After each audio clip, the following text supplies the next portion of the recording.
We need Donald Trump because we need world peace. Okay? The whole world depends on this gentleman.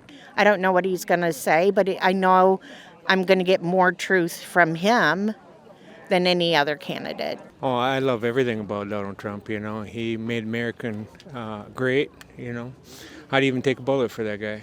Would you? And so, people are saying that. Why would you take a bullet for him?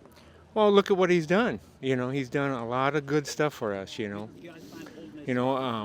gas prices, help with the economy, they're running his name, water runs right off his back, nobody can. Indictments have too, haven't they? Yes, they have. Aside from being infatuated with Donald Trump and everything he stands for, all of these Trump supporters have one defining belief in common, thinking that our country is made for them and not anyone else. I feel like it's just America. It makes me feel like myself, and it makes me feel like I'm free. I love all his policies, his foreign policy, his economic policy, his border policies. The better question would be, what would I not like about Donald Trump? And I can't say I agree with everything he says. I just love him. His love of country, it stands above everybody else. Look, Donald Trump didn't have to do this again. He didn't have to do it last time. He lives a lavish lifestyle. He was happy with his family and his wife and his money and everything. He did this because he's a true patriot. He loves America and he wants to get her back where she was. Support the candidate you want, right?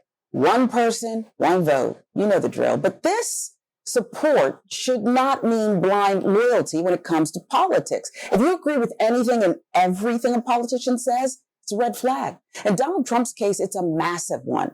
Support is one thing. Cult-like following, that's entirely different. It's also dangerous. I think he was one of the most patriotic presidents that we've had in my lifetime.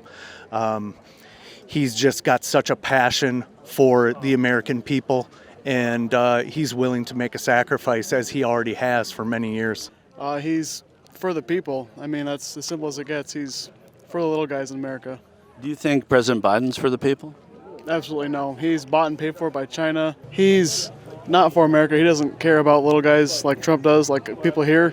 I would probably say that no matter what he did, if it benefited this country and the American people, I would agree with it.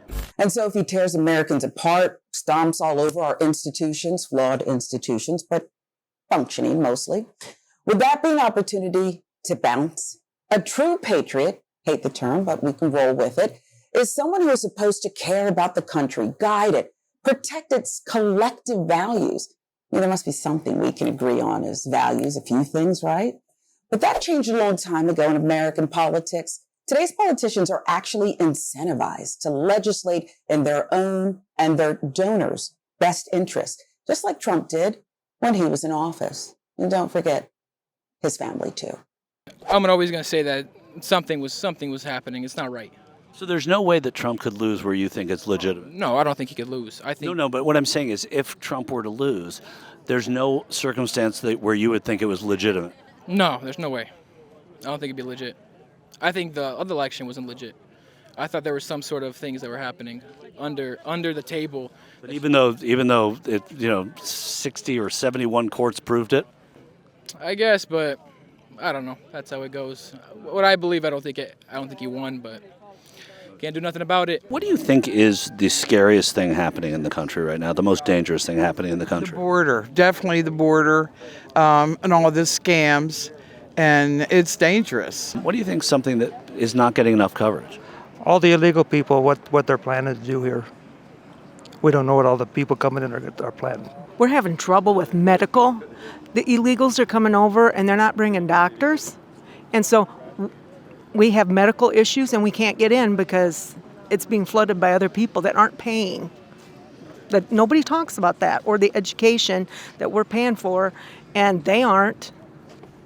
I guess I'm concerned with the possibility of attacks, terrorist attacks on our own soil.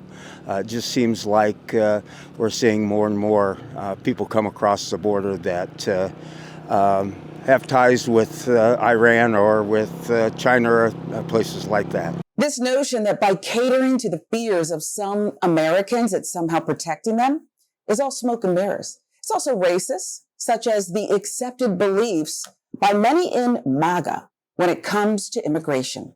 As he follows a formula, gets some folks all fired up, they are conveniently distracted. They don't even realize those same emotions make it easier to take advantage of them. They get nothing of value, real value, in return. President Lyndon Johnson shed light on this very thing when he once said, if you can convince the lowest white man he's better than the best colored man, he won't notice you're picking his pocket. Hell, give him somebody to look down on, and he'll empty his pockets for you. Growing up in the South, Johnson understood the value of racism to further a personal agenda, and he used it when he needed to. But nowadays, the discovery that you've been played by a politician doesn't seem to be a source of embarrassment or even anger. Today, even when someone out there hears it from the horse's mouth, when they finally understand the context, more and more these same people gleefully cover their ears, cover their eyes, and they remain willing participants of the con.